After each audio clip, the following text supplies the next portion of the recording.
তো অনেকে আমাকে বললেন যে ভাই আমার একটা ওয়াইফাই আছে, কিন্তু আমি আমার ওয়াইফাই এর পাসওয়ার্ডটা কাউকে শেয়ার করতে চাই না। কিন্তু আমার ওয়াইফাই কানেকশন অবস্থা থাকে, আমি হটস্পট দিতে গেলে আমার যে কোনো একটি অফ হয়ে যায়, হয়তো ওয়াইফাই অফ হয়ে যায় বা হটস্পট অফ হয়ে যায়। এখন আমি কি করতে পারি? তো তার জন্য আপনাদের জন্য আজকে নিয়ে আসলাম কিভাবে ব্লুটুথের মাধ্যমে আপনি ওয়াইফাই শেয়ার করতে পারবেন কোনো পাসওয়ার্ড ছাড়াই। চলুন দেখিয়ে দিই। আপনারা চলে যাবেন আপনাদের ফোন সেটিংসে। সেটিংসে ক্লিক করার পরে এখানে চলে আসবেন কন্ট্রোলসে।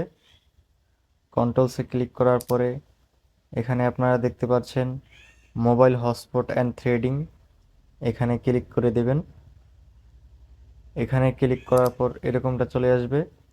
এখানে দেখতে পাচ্ছেন মোবাইল হটস্পট, নিচনে দেখতে পাচ্ছেন ব্লুটুথ থ্রেডিং, এই অপশনটা চালু করে দেবেন। এখন আপনারা যেই ফোনে নেট চালাবেন সেই ফোনের ব্লুটুথ কানেক্ট করলে এই ফোনে নেট চলবে। আশা করি ভিডিওটি আপনার কাজে আসবে। আর অবশ্যই একটি লাইক আর একটি কমেন্ট করে বন্ধুদের সাথে শেয়ার করে দিবেন। আর ভিডিওটি যদি ফেসবুক পেজ থেকে দেখে থাকেন তাহলে পেজটি ফলো করে পাশে থাকবেন। ইউটিউব থেকে দেখে থাকলে ইউটিউব চ্যানেলটা সাবস্ক্রাইব করে দিবেন। তো দেখা হবে পরের ভিডিওতে। আল্লাহ হাফেজ।